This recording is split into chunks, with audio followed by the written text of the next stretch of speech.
একজন যুবক পাওয়া যাবে না।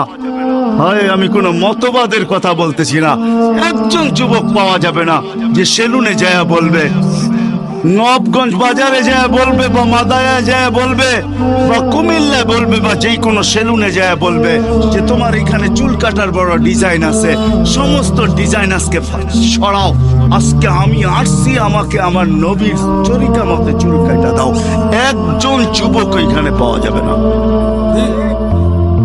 যেই যুবক জীবনে বলছে যে আমাকে নবীর তরিকা মতো আজকে চুল কাটা দাও, আজকে কোন স্টাইল না, মুহাম্মদুর রাসূলুল্লাহর স্টাইল। যদি বলে তুমি এই স্টাইলে চুল কাটবে কেন, বলছে চুল কাটা দিয়ে জান্নাতে যেতে চাই।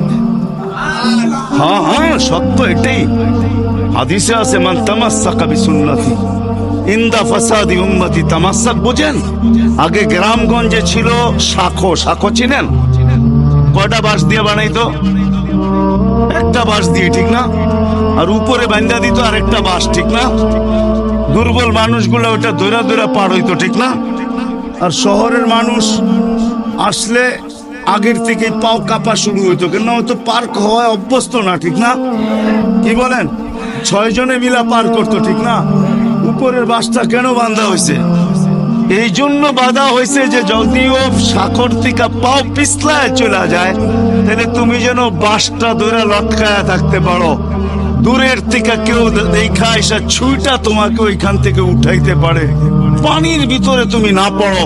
আল্লাহর রাসূল বলে একটা সময় আসবে, কোন উম্মত যদি আমার একটা সুন্নত ধরে এরকম লটকায়, আল্লাহর রাসূল বলে তাকে 1 শহীদের না 100 শহীদের সওয়াব দেওয়া হবে। জান্নাতে যাওয়ার জন্য 1 শহীদের সওয়াবই যথেষ্ট, এইখানে 100 দেওয়া হবে। এই জন্যই হাদিসের শব্দ আসছে মান তামাসসাকা বিসুন্নতি, যে আমার একটা সুন্নত ধরে লটকায় থাকবে। যুবক যদি ভাবে যে কোন সুন্নত তো আদায় করতে পারতেছি না, না পরিবেশের জন্য পারতেছি, না দুনিয়ার জন্য পারতেছি, কোনোভাবেই পারা সম্ভব না, আমিও জানি পারা সম্ভব না, সবগুলোর উপরে আমল করা যাবে না। যুবক যদি বলে যে আমি আমার চুল কাটাকে সুন্নত বানায় আনিলাম, নবীর এই সুন্নত ধরে আমি আটকায় থাকবো, লটকায় থাকবো, যখনই সেলুনে যাব ওকে বলবো সমস্ত ডিজাইন সরা, আমার নবীর ডিজাইন আমাকে কাটা দে, আমার বিশ্বাস চুল কাটা দিয়ে সে জান্নাতে যাবে। সুবহানাল্লাহ। চুল কাটা দিয়া একজনও পাওয়া যাবে না, আরেকটা বললেও পাওয়া যাবে না। এই পুরা গ্রাম না, পুরা চান্দিনা থানায় উপজেলার ভিতর থেকে কোন নববধূ পাওয়া যাবে না। পাওয়া যাবে চান্দিনার গ্রামে গ্রামে এখন বিউটি পার্লার আছে না? নাই? ঘরে ঘরে বিউটি পার্লার আছে, অনলাইনে সব বিউটি পার্লার চলে, অনলাইনে এসে সেই জায়গায় যায়। কোন নববধূ পাওয়া যাবে না যে বিউটি পার্লারে যায় বলছে তোমাদের সমস্ত সাজ রাখো, আজকে আমার প্রথম রাত্র, প্রথম দর্শন, প্রথম জীবনের রাত্র, এটা আর জীবনে কোনোদিন ফিরে আসবে না, আজকে আমার বাসর রাত্রে হবে, আজকে আমি সাজতে আসছি, কিন্তু তোমাদের ডিজাইনে না, আমাকে ফাতেমার ডিজাইনে সাজায় দাও, বাকি অন্য দিন আসবো, তোমরা তোমাদের ডিজাইন মতো আমাকে সাজায় দাও, কিন্তু আজকে প্রথম রাত্র আমি ফাতেমার ডিজাইনে সাজতে চাই। একজন নববধূ পাওয়া যাবে না। কি বলেন?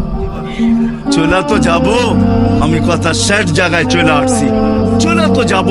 100 বছর আগে যারা ছিল ওরা আজকে নাই, 100 বছর আমরা পরে আমরা থাকবো না। জীবনটা বড় ছোট, আল্লাহর রাসূল বড় দয়া দিয়ে আমাদেরকে বুঝাইতে চেষ্টা করছেন, উম্মত হেলায় হারায় না, ওই জীবনটাকে হেলায় হারায় দিও না, ওটাকে গ্রহণযোগ্যতা পর্যন্ত পৌঁছাও, গ্রহণযোগ্যতা পর্যন্ত পৌঁছাও, কিয়ামতের দিন আমি যেন তোমাদেরকে নিয়ে গৌরব করতে পারি। জিজ্ঞাসা করেন, হাদিসে আছে, আল্লাহর রাসূল আমাদের কাছে দরখাস্ত লাগছে, এরকম হয়ে আইসো যে আমি কিয়ামতের দিন তোমাদেরকে নিয়ে গৌরব করতে পারি। এরকম নিয়ে আইসো না যে আমি কিয়ামতের দিন তোমাদের বিরুদ্ধে চলে যাই, আমি যদি বিরুদ্ধে চলে যাই তো আল্লাহ চলে যাবে। আমি দুনিয়ার বাস্তব হায়াত, কোরআনের আয়াত দেখাইতেছি, এখানে হাজি পাওয়া যাবে 2-4 জন, বেশিও পাওয়া যাবে। কি হজ করছেন আপনি? হজ করছেন? আলেম ওলামাও পাওয়া যাবে, হাজি পাওয়া যাবে না? পাওয়া যাবে না? হজ করছেন? হ্যাঁ, উমরায় গেছেন? নাহলে উমরায় যাওয়া পাওয়া যাবে। মদিনা মুনাফফারা যাওয়ার পরে রওজা একটা আয়াত লেখা আছে, রওজার উপরে কোরআনের আয়াত, ফাইন জাউকা, বন্ধু আপনার কাছে যদি আপনার উম্মত আসে, ওয়াস্তাগফিরুল্লাহ, আর আল্লাহর কাছে যদি মাপ চায়, ওয়াস্তাগফার লাহুমুর রাসূল, আর আপনি যদি একটু ইশারা করে দেন, লাওয়াজাদুল্লাহ তাওয়াবার রহিমা, তো আমি আল্লাহ মাফ করে দিব, দ্বিধা করব না। কত কথা! দুনিয়াতে যে রসুল যার কাছে যে মাপ চাওয়ার পরে আল্লাহ গ্যারান্টি দিতেছেন, আয়াতটা লেখা আছে রওজার উপরে।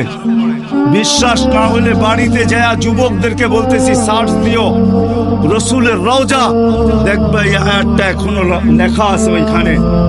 ফাইন জাউকা ওয়াস্তাগফিরুল্লাহ ওয়াস্তাগফির লাহুমুর রাসূল লাওয়াজাদুল্লাহ তাওয়াবার রহিমা। দুনিয়াতে আল্লাহর রসুল হা করে দিলে আল্লাহ মাফ করে দিবে। তো আল্লাহর রসুল বলছে, দুনিয়ার জীবনটাকে এরকম নিয়ে আইসো না, আমি যেন গৌরব করতে পারি এরকমই নিয়ে আইসো। এরকম নিয়ে আইসো না যে কিয়ামতের দিন আমি তোমাদের বিরুদ্ধে চলে যাই। আমি যদি বিরুদ্ধে চলে যাই আর কেউ তোমাদের পক্ষে থাকবে না।